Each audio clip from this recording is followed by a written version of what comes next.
সুপ্রিয় দর্শক, আমি আফজাল হোসেন, স্বাগত জানাচ্ছি সম্পাদকীয়তে। অন্তর্বর্তীকালীন সরকারের প্রধান উপদেষ্টা অধ্যাপক ডক্টর মোহাম্মদ ইউনূস বলেছেন, শ্রমিকদের আগের অবস্থায় রেখে নতুন বাংলাদেশ গড়া সম্ভব নয়। শ্রমজীবী মানুষের শ্রমে আর ঘামে দেশের অর্থনীতির চাকা ঘুরলেও বছরের পর বছর তারা উপেক্ষিত।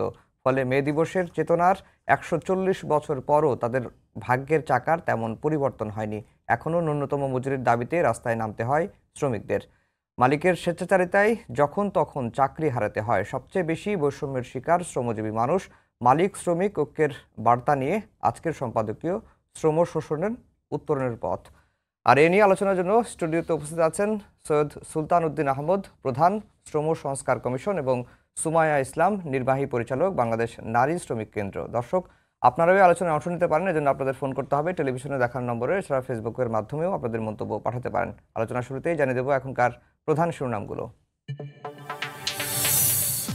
রাখাইনে করিডর নিয়ে সিদ্ধান্ত নেবে নির্বাচিত সরকার, বললেন তারেক রহমান। বিদেশি নয়, দেশের মানুষের স্বার্থ রক্ষার আহ্বান। নির্বাচনের সুনির্দিষ্ট রোডম্যাপ দাবি। ক্ষমতায় গেলে নারীদের জন্য নিরাপদ কর্মস্থল নিশ্চিতের প্রতিশ্রুতি জামায়াতের। বিশেষ দলের সঙ্গে মিলে যাচ্ছে নির্বাচন কমিশনের বক্তব্য, অভিযোগ এনসিপি নেতাদের। নতুন বাংলাদেশ গড়তে আগে বদলাতে হবে শ্রমিকের ভাগ্য, বললেন প্রধান উপদেষ্টা। সব পক্ষের ঐক্যের সংস্কার কমিশনের সুপারিশ বাস্তবায়ন করবে সরকার।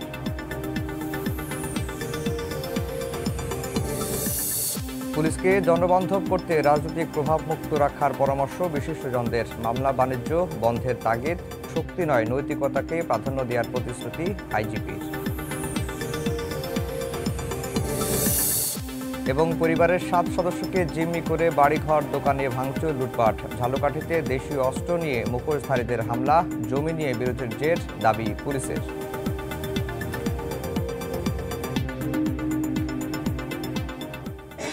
দর্শক, শিরোনাম শুনছিলেন। আমরা আজকের আলোচনার বিষয় দিয়েছি শ্রম শোষণ উত্তরণের পথ।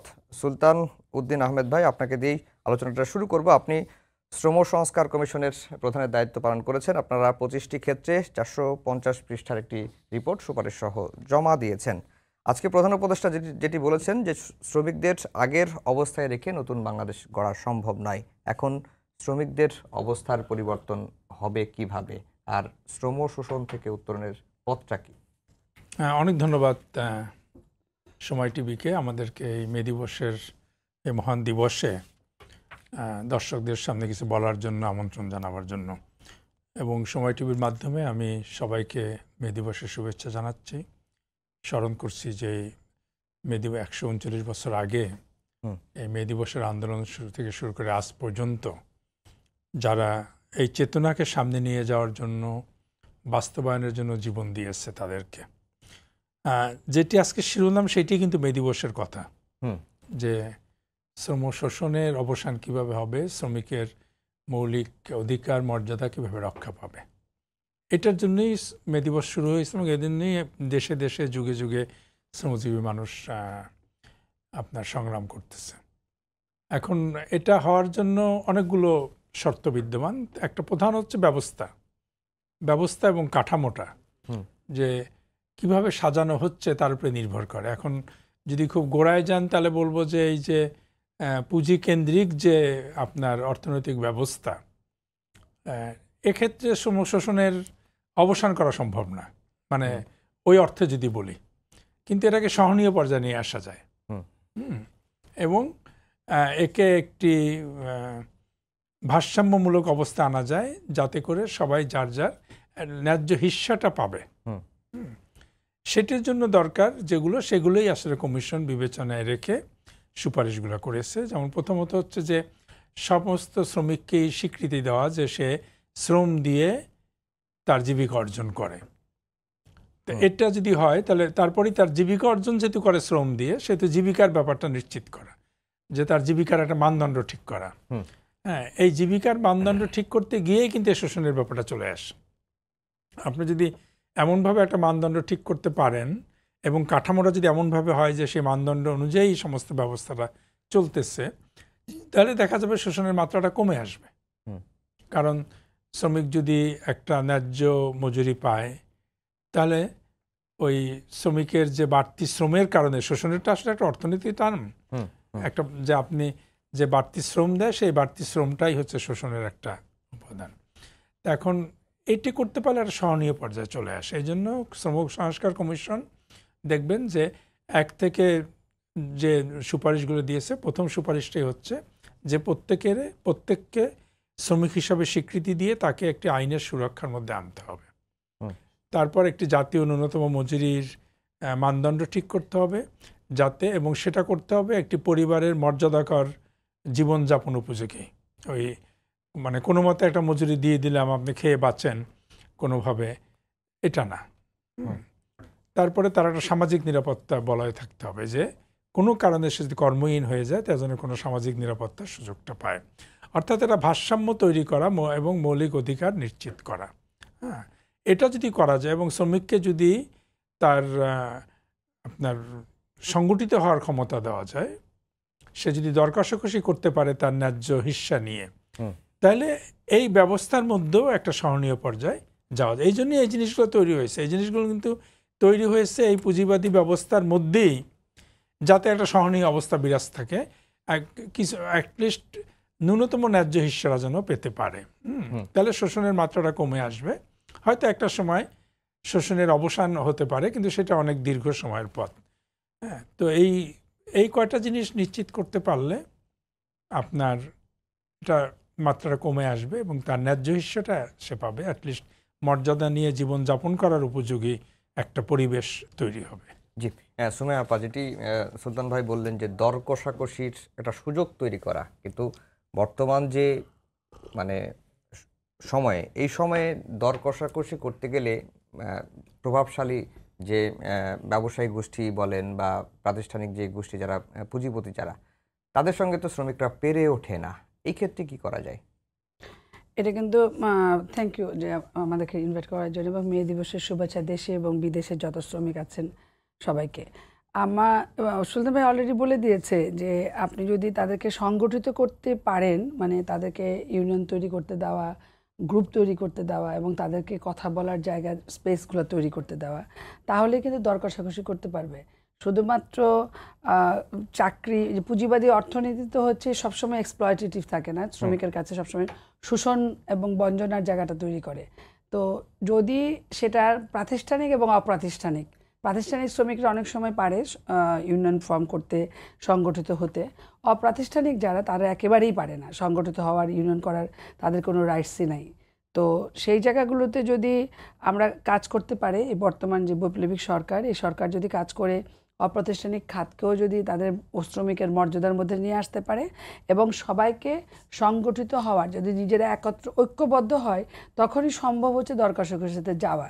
এখন দর কষাকষির যে অপর দিকে যার সঙ্গে করবে, যে নিয়োগকর্তা, আমরা এখন আর মালিক বদলে চাই না, এবং এটা সুলতান ভাই তার ইয়েতে রিপোর্ট থেকে শুরু করে আমরা যখন বসছি যে নিয়োগকর্তা সে, হ্যাঁ, তো নিয়োগকর্তার পক্ষ যদি খুব মানে তারা প্রভাবশালী হয় সবসময়, এবং তারা আইন প্রণেতার জায়গায় পার্লামেন্ট মেম্বার থাকে অনেক বেশি, ব্যবসায়ী মহলরা, তারা কখনোই শোষণ করতে মানে কখনোই পারবে না, মানে তারা ওই লেভেলের জায়গায় যেতে পারবে না যদি কিনা দেখে যে আমার এখানে ইউনিয়ন আছে, এখানে আমার অর্গানাইজেশনগুলো আছে, এখানে সরকার তাকে সাপোর্ট করে।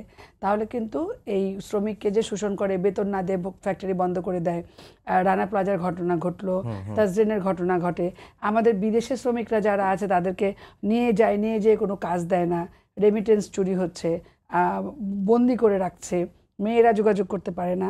এমনকি বাংলাদেশে এখনও গৃহশ্রমিককে শ্রমিক হিসাবে যে আইনের মর্যাদা দেওয়া, সেই জায়গাটাও নাই।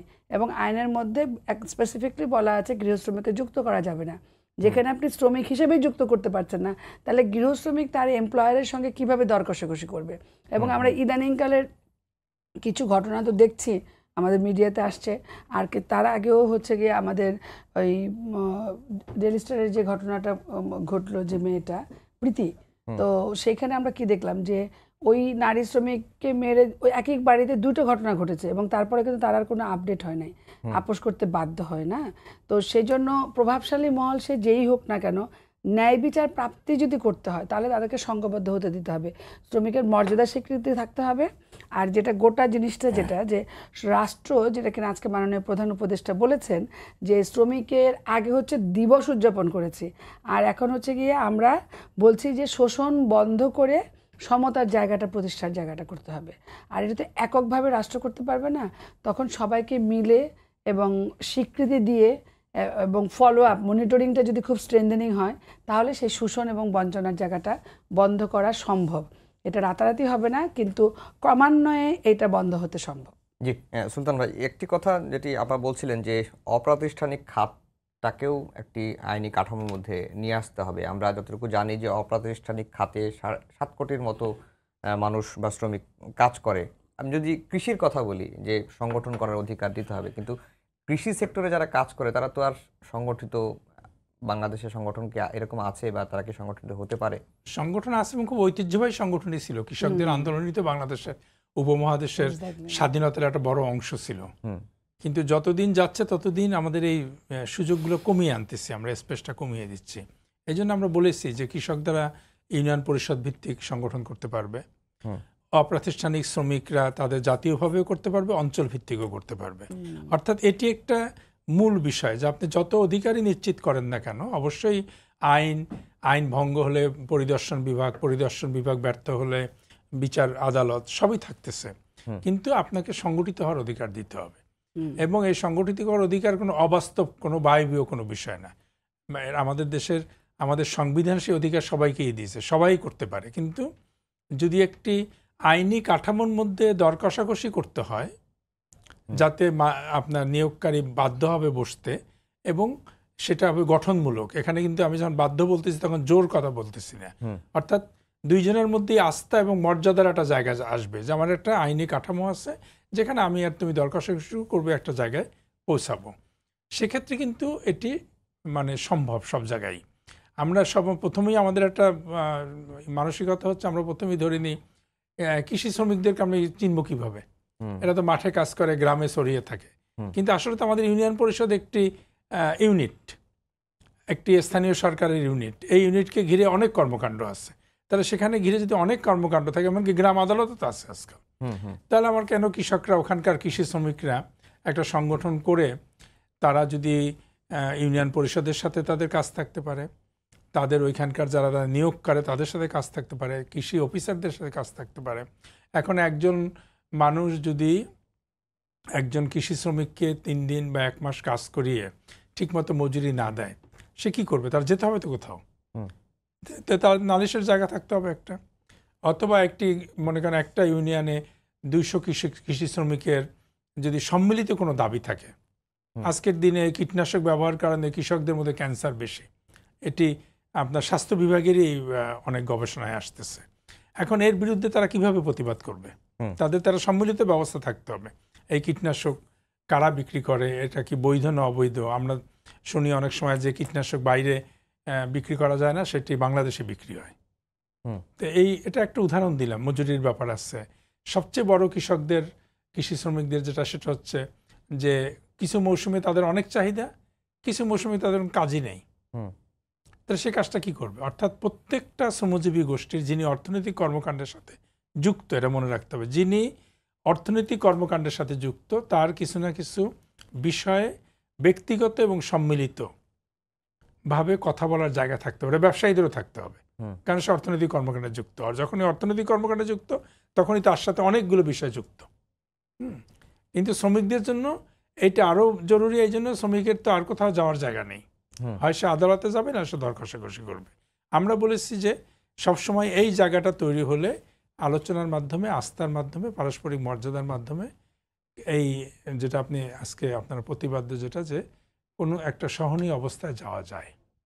যারা প্রাতিষ্ঠানিক খাতের যারা শ্রমিক আছে তাদের ন্যূনতম মজুরি এবং এই মজুরি দিয়ে জীবনযাপনের একটা স্ট্যান্ডার্ড মেনটেন করা যায় কিনা, বা কর্মক্ষেত্রে নানারকম ঝুঁকিপূর্ণ পরিবেশ আছে, এটা কিভাবে নিশ্চয়তা? মানে এটা তো এমন একটা জিনিস যেটা বলার অপেক্ষা রাখে না, যে আপনার 12,000 16,000, মনে হয় সর্বোচ্চ যে শিল্প সেখানে সম্ভবত 16,000 ছিল, 18,000 করেছে, তাও এখনো বাস্তবায়ন হয়নি। তাহলে বোঝাই যাচ্ছে যে এই 12,500 বা 16,000 এটা দিয়ে মর্যাদা করতে দূরের কথা, কোনো মতেই বেঁচে থাকা যায় না। যার জন্য শ্রমিক কী করে, ওভারটাইম করে, তাই না? মজুরিটা এমনভাবে নির্ধারণ করা হয় যাতে শ্রমিক ওভারটাইম করতে আগ্রহী হয় বা বাধ্য হয়। সুতরাং এইটাই তো মে দিবসের চেতনার আরেকটা লঙ্ঘন। কারণ মে দিবসটা প্রতীকী অর্থে শুরু হয়েছিল 8 ঘন্টা কাজের দাবিতে।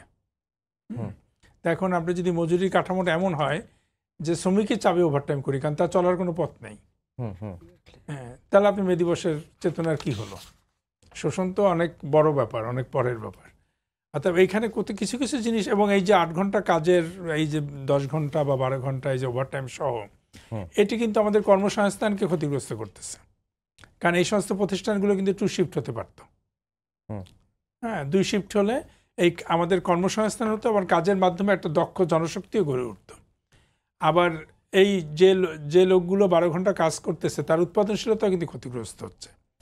এই দীর্ঘ কর্মঘণ্টা কিন্তু একটা ছোট্ট জিনিস না, যে এইটার উপরে ভিত্তি করে যে আন্দোলন হলো, এবং সেই আন্দোলনটা যে সারা পৃথিবীতে আজকে 139 বছর যাবৎ এই আন্দোলনকে মানুষ ধারণ করতেছে, এর পিছনে তো নিশ্চয়ই একটা বড় ধরনের অন্তর্নিহিত অনুপ্রেরণা ছিল। সে অনুপ্রেরণা হচ্ছে 8 ঘন্টা কাজ আমি যদি করি তাহলে আমার 8 ঘন্টা বিশ্রাম হবে, 8 ঘন্টা আমি সামাজিক কর্মকাণ্ডে যুক্ত থাকতে পারবো, যেটা সমাজকে আমার উদ্ভাবনী, আমার ক্রিয়াকর্ম, আমার সম্পৃক্ততা, এটি একটি আলাদা সমাজ সংস্কৃতি গড়ে তুলবে, সমাজ কাঠামো গড়ে তুলবে। এই জন্যই কিন্তু 8 ঘন্টা কাজটা আজকে এই মে দিবসের এই জিনিসটাকে, মে দিবসকে বয়ে নিয়ে বেড়াচ্ছে আপনার দীর্ঘদিন যাবৎ দেশে দেশে, এক জায়গায় সীমাবদ্ধ নাই। অনেক বড় বড় দাবি নিয়ে তো আন্দোলন হয়েছে, হয়নি? সব দাবি কি 140 বছর যাবৎ চলেনি তো। সব দাবি কি সারা পৃথিবীর লোকজন গ্রহণ করে না? এই একটা বড় একটা স্পিরিট হচ্ছে এটা। সুমাইয়া আপা, আমরা দেখতে পাচ্ছি যে গত 1.5 দশকে বিশেষ করে পোশাক খাতে আমরা দেখছি যে প্রতি বছর গড়ে 15% প্রবৃদ্ধি অর্জন করছে, যা আন্তর্জাতিক মানদণ্ডে এক অভূতপূর্ব ঘটনা। এবং এই সেক্টরে বা এই খাতে নারী শ্রমিকরাই বেশি জড়িত। এই সেক্টরে অনেক সীমাবদ্ধতার কথা শুনি, নানা রকম দুর্ঘটনার কথা তো আছেই। তো এই সেক্টরটাকে ডেভেলপ করার জন্য নারী শ্রমিকদের মর্যাদা, এবং বাংলাদেশের পোশাক খাতের সুনাম তো বিশ্বব্যাপী রয়েছে, এবং যেই খাতটাকে টিকিয়ে রেখেছে নারী শ্রমিকরা, এবং অনেকের অভিযোগেই আমরা শুনতে পেয়েছি আজকে যে 35 বছর নারীরা হলেই তাদেরকে ছাঁটাই করা হয়, ঠিকমতো বেতন দেওয়া হয় না, রাস্তায় নামতে হয়। এদের উন্নয়নে কি করা যায়? একটা জিনিস আপনি দেখেন যে গার্মেন্টসের কিন্তু নারী শ্রমিকের যে ডেটা সেখানে বলছে যে নারী শ্রমিকের সংখ্যা কমে গেছে, মানে গার্মেন্টস ক্ষেত্রে। ইভেন আপনি বিদেশে অভিবাসী শ্রমিক যারা, তাদের সংখ্যাও কমে গেছে। তো আমরা নারী সংস্কার কমিশনে যখন কাজ করেছি, তাতে আমরা গ্রাম পর্যায়ে যখন কথা বলতে গেছি, সেখানে কিন্তু একদম স্পষ্টভাবে বলেছে যে এই নারীরা কেন ঘরমুখে চলে গেল, আর কেন হচ্ছে কি তারা কর্মে ফিরছে না, না শহরে না গ্রামে। তার পিছনের মানে একটা হচ্ছে যে ওই যে নারীদেরকে বেতন দেওয়া হচ্ছে না, বয়স হলে ছাঁটাই হয়ে যাচ্ছে, এবং তার যে সাপোর্ট করা দরকার, যেটা কিন্তু আপনি যে লিভিং ওয়েজ যদি আমরা বলি, সে 12,000 টাকা যদি পায়, 12,000 টাকাতে আর শহরে থাকার জন্য এখন তো দেখতেছি ইনফ্লেশন হতে হতে অর্থনৈতিক পর্যায়ে কোথায় এসে দাঁড়াইছে। সেখানে বাড়ি ভাড়া দিয়ে সন্তানের ভরণ পোষণ লেখাপড়া করে তার জীবন মান করা সম্ভব হয় না, সো সে ব্যাক করতেছে। এরপরে হচ্ছে গিয়ে যে আমাদের নারীদেরকে কর্মসংস্থানে রাখার জন্য ডে কেয়ারটা খুব জরুরি দরকার, সেটার সাপোর্টও আমরা করতে পারছি না।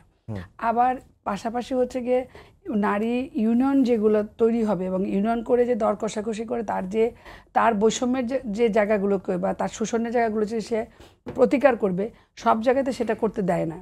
এবং বিশেষ করে মানে করোনার পরবর্তীকালে সুলতান ভাই এটা আরও ভালো বলতে পারবে, সেটা হলো যে অনেক বড় বড় ফ্যাক্টরিগুলো বন্ধ হয়ে ছোট ছোট ফ্যাক্টরিতে চলে গেছে, এবং ছোট ছোট ফ্যাক্টরিগুলোতে ইউনিয়ন করা বা এই যে একত্রিত হওয়ার যে জায়গাগুলো, সেগুলো সব জায়গাতে পারছে না। এবং শ্রম অধিদপ্তর থেকে যে পর্যবেক্ষণ বা পরিবীক্ষণ এবং কমপ্লায়েন্স মেনটেন করতে হবে, বড় অনেকগুলো কোম্পানি তাদের অনেক কিছু এখন বিভিন্ন আন্দোলনের ফলে, যেটা বললেন যে এই 139 বছর ধরে আন্দোলন চলছে, তো তার প্রেক্ষিতে কিছু কিছু জায়গায় পরিবর্তন হয়েছে, কিন্তু সেইগুলাতে ছোট কোম্পানি হয়ে গেছে এই কোভিড পরবর্তীকালে। আর সেই সাথে যে জীবনমানের যে অর্থনৈতিক যে চাপটা বেড়েছে, অনেক বেশি বেড়েছে। আর সেই সঙ্গে নারী শ্রমিকের জন্য যে সাপোর্টটা দরকার, তার ডে কেয়ারটা দরকার, তার স্বাস্থ্য দরকার, তার চিকিৎসা সেবা দরকার, তার বাসস্থানের জন্য সাপোর্ট দরকার। এই জায়গাগুলো দিনকে দিন শ্রিঙ্ক হয়ে গেছে। এইসব কারণে নারীদের কর্মসংস্থানে কর্ম জায়গাতে কমে গেছে। আরেকটা বড় জায়গা যেটা আমরা ফিল্ডে কাজ করতে যেয়ে দেখেছি, এই গার্মেন্টস শ্রমিকরা অনেকে বিদেশেও গিয়েছে, প্রচুর শ্রমিক বিদেশে গিয়েছে, কিন্তু সব জায়গাতে কিন্তু আপনার আউটসোর্সিং কোম্পানি হয়ে গেছে। এবং আউটসোর্সিং কোম্পানি হওয়ার ফলে তার যে পরিমাণ মজুরি, তার যে পরিমাণ পাওয়া দরকার, সেটা কিন্তু ওই আউটসোর্সিং কোম্পানির মাধ্যমে লেনদেন হয়ে যাচ্ছে। সে কিন্তু শ্রমিক বৈষম্যের শিকার হচ্ছে এবং আলটিমেট বেনিফিটেড ওই কোম্পানি হয়ে আসে টাকাটা সে এখানে পাচ্ছে না। আর পিস বেসিসে গেছে। আগে যেমন মাসিক বেতন ছিল, এখন কিন্তু প্রত্যেকটা যে কটা পিস কাপড় করে দিতে পারবে সে সেটুকু করতে পারে। এর বেশি তার বেতন বা তার অসুস্থ হলে পরে সে চিকিৎসা, তার ব্যয়ভার এগুলো হয় না। আরেকটা বড় যে তার সাইকোলজিক্যাল সাপোর্ট, মানসিক স্বাস্থ্যের কথা একেবারেই চিন্তা করা হয় না। একটা শ্রমিক যখন 10 ঘন্টা 12 ঘন্টা ওভারটাইম করলে 15 ঘন্টা 18 ঘন্টা পরিশ্রম করে, তারপরে কিন্তু তার কোনো মানসিক স্বাস্থ্য বা শারীরিক স্বাস্থ্য এই বিষয়গুলোকে গুরুত্ব দেওয়া হয় না। আমরা জর্ডানে যে সমস্ত শ্রমিকরা যায় তাদের সাথে আমরা ক্লোজলি কাজ করেছি। আর ছোট ছোট গার্মেন্টস নিয়ে যেগুলো বাসা বাড়িতে কাজ করে সেই জায়গাগুলোতে আমরা করতে চাই, এই জায়গাগুলো দেখেছি। জি, সুলতান ভাই, আরেকটি বিষয়ে আসি যে আজকে বিএনপির মহাসচিব একটি কথা বলেছেন যে শ্রমিকদের জন্য কোনো সরকারই আসলে কাজ করেনি। আবার জামায়াতের আমির যেটি বলছেন যে শ্রমিকদের গায়ের ঘাম আতরের সুবাস ছড়ায় বা তাদের কাছে এটা মনে হয় যে এই শ্রমিকদের জন্য কোনো সরকার কাজ করেনি। মানে শ্রমিকদের নিয়ে রাজনৈতিক দলগুলোর দৃষ্টিভঙ্গিটা কি আসলে? এটা পরিবর্তিত হয়েছে বিভিন্ন সময়।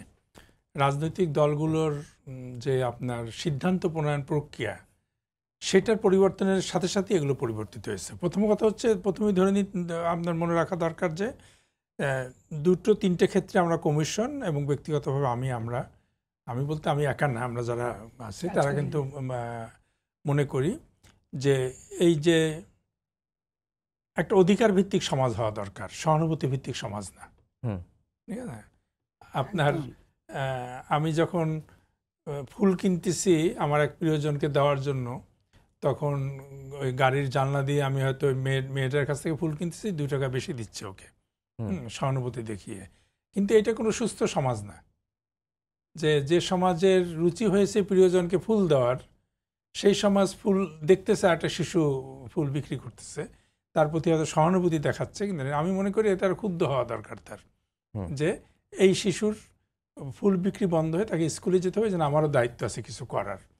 তো এটা খুব ভালো যে বাংলাদেশের বড় দুটো রাজনৈতিক দলের সাধারণ সম্পাদক এই দিবসকে কেন্দ্র করে, আজকে তো মাননীয় প্রধান উপদেষ্টা বলেছেন, দুটো বড় রাজনৈতিক দল বলেছেন, অন্যান্য রাজনৈতিক দল বলেছেন, দিবস কেন্দ্রিক হলেও আমি এটা খুব ইতিবাচক মনে করি যে অ্যাটলিস্ট একটা দিবসে তো সবাই মনে করতেছে, স্বীকার করতেছে। যেমন ফখরুল ইসলাম আলমগীর সাহেব যারা বলেছেন সেটা খুবই তাৎপর্যময়, হ্যাঁ, যে কোনো সরকার করেনি যে এটি সত্য কথা। এবং ফখরুল ইসলাম আলমগীর সাহেব তো অ্যাটলিস্ট যখন কথা বলেন তখন তিনি বিশ্বাস থেকেই কথা বলেন, মার্জিতভাবেই কথা বলেন। তো এটা কিন্তু আমি বলবো যে এটা কারণ হচ্ছে রাজনৈতিক দলের সিদ্ধান্ত প্রণয়ন প্রক্রিয়ার মধ্যেই পরিবর্তন হয়েছে। দীর্ঘদিন যাবৎ নির্বাচনের নামে বাংলাদেশে যে আপনার একটা ব্যবসায়িক সংস্কৃতি তৈরি হয়েছে, ব্যবসায়ীদের দ্বারা দল নিয়ন্ত্রণ করা, মনোনয়নের নামে বাণিজ্য এবং নির্বাচন ও টাকার নামে নির্বাচন, হ্যাঁ, যে আপনি টাকা ছাড়া নির্বাচিত হতে পারবেন না, এটি তো সবারই জানা কথা। এখন এটা দুর্নীতির ব্যাপার নয়, তো টাকা খরচ করতেই হবে। এতে করে হচ্ছে কি, সমস্ত সিদ্ধান্তগুলো রাজনৈতিক দলের সিদ্ধান্ত হয়ে গেছে ব্যবসা কেন্দ্রিক। ওই কারণেই ওই সরকার তারা শ্রমিকদের ব্যাপারটা ভাবতে পারে না। কারণ যখনই মজুরি নির্ধারণের ব্যাপার আসে, আমরা দেখেছি গার্মেন্টস শিল্পে, তখনই দেখা যাচ্ছে যেটা শেষ পর্যন্ত গিয়ে রাজনৈতিক সিদ্ধান্ত। মজুরি বোর্ডে কথাবার্তা অনেক কিছুই হয়, কিন্তু শেষ পর্যন্ত হয় রাজনৈতিক সিদ্ধান্ত। অতএব এখানে রাজনীতিকে শ্রমিকদের প্রতিনিধিত্ব করার একটা সুযোগ তৈরি করে দিতে হবে, যাতে করে আপনার শ্রমিক আন্দোলন কোনো বা শ্রমিকদের যে আপনার দাবি বা শ্রমিকদের যে অধিকার, এটা রাজনীতির বাইরের কিছু না, এর সাথে রাজনীতি সম্পৃক্ত। কিন্তু এটা করতে হবে শ্রমিক আন্দোলনকে নিজস্ব শক্তি অর্জনের মাধ্যমে। শ্রমিক আন্দোলন যদি সবসময় দল নির্ভর হয়ে যায়, তখন কিন্তু ওই দলগুলো আর এই শ্রমিকদের ব্যাপারে খুব বেশি মাথা ঘামাবে না। তবে একদিকে যেমন রাজনৈতিক দলের সিদ্ধান্ত প্রণয়নে সাধারণ মানুষের থেকে উঠে আসা নেতৃবৃন্দ, শ্রমিক আন্দোলন থেকে উঠে আসা নেতৃবৃন্দের, নারী আন্দোলন থেকে উঠে আসা নেতৃবৃন্দের ভূমিকা থাকতে হবে। জি। আবার পার্লামেন্ট সহ সব জায়গায় একটা প্রতিনিধিত্বের নিশ্চয়তা থাকতে হবে। জি। আপনি যদি দেখেন, জাস্ট আমি এই যে আমাদের যে 50 জন নারী সদস্য, সংসদ সদস্য, আপনি গত 20 বছর বা 25 বছরের একটু হিসাব নেন যে এই 50 জন সংসদ সদস্যরা তারা কি আসলে নারীদের প্রতিনিধিত্ব করছে না যার যার দলকে প্রতিনিধিত্ব করছে? তাদের কি কোনো বিল আছে পার্লামেন্টে নারীদের ব্যাপারে আপনার করা? তাহলে কথা তো ছিল নারীদের ক্ষমতায়নের জন্য ওইটা, তাই না ব্যাপারটা? তাহলে তারা নারীদের প্রতিনিধিত্ব করবে, নারীদের ব্যাপারে বিল আনবে, তাহলে তো নারী শ্রমিকদের আজকে এই অবস্থা হয় না। আজকে যতগুলো গার্মেন্টসকে কেন্দ্র করে, আপনি যেটা বললেন, আপা যেটা বললো, গার্মেন্টসকে কেন্দ্র করে যতগুলো শিল্পাঞ্চল গড়ে উঠেছে, সেখানে একজন নারী নাগরিক হিসাবে, শ্রমিক বাদ দেন, ওই অঞ্চলে বসবাসরত লক্ষ লক্ষ নারীর যে একদম ন্যূনতম যে সুবিধাগুলো দরকার, আপনার একটা কমিউনিটি হাসপাতাল, একটা ডে কেয়ার সেন্টার, স্কুল, তার একটু বসার জায়গা, চলার জায়গা, এটা কি আছে? নাই তো। তাহলে এই বিলগুলো কেন আসেনি পার্লামেন্টে? নারীদেরই হয়।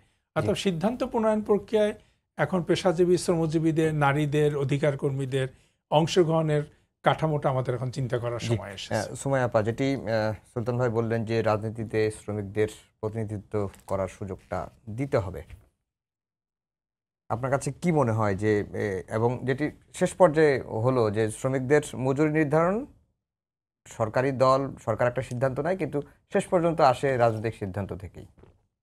এই জায়গাটাতে একদম পরিষ্কার, সেটা হচ্ছে যে আমরা এতকাল ধরে যে ট্রেড ইউনিয়নগুলো বা যেভাবে করে কাজ করছে, তার মধ্যে মেজরিটি দেখতে পাচ্ছিলাম যে দলের, মানে আওয়ামী লীগ হলে সেটা আওয়ামী লীগের, বিএনপির হলে বিএনপির, মানে দলের গ্রুপরা এটাকে চালায় এবং ওই দলের লোকজনগুলোই ব্যবসা করে। তো শ্রমিকের প্রতিনিধিত্ব সেখানে থাকে না। এবং আমরা নারী সংস্কার কমিশন থেকে যখন কিনা চিটাগংয়ে শ্রমিকদের সাথে আমরা বসেছি, তারা বলেছে যে আমাদের তো প্রতিনিধিত্ব পার্লামেন্ট পর্যন্ত থাকে না, ওখানে থাকে মালিক পক্ষ, মানে নিয়োগকর্তা যারা বড় বড় ফ্যাক্টরি মালিক তারা থাকে, আর হচ্ছে গিয়ে ট্রেড ইউনিয়ন, দলের ট্রেড ইউনিয়ন, তাই তো সুলতান ভাই? এবং সেটা যখন যে দল ক্ষমতা থাকে তাদের রিপ্রেজেন্টেশন থেকে তারা কথা বলে তাদের হয়ে। তো এই জায়গাতে মানে শ্রমিকের একটা নিউট্রাল জায়গা থাকতে হবে, মানে শ্রমিকের কথা শ্রমিক নিজেই বলবে, হ্যাঁ, এবং তার রিপ্রেজেন্টেশনটা একদম গ্রাউন্ড লেভেল থেকে শুরু করে ন্যাশনাল পর্যায়ে পর্যন্ত থাকতে হবে।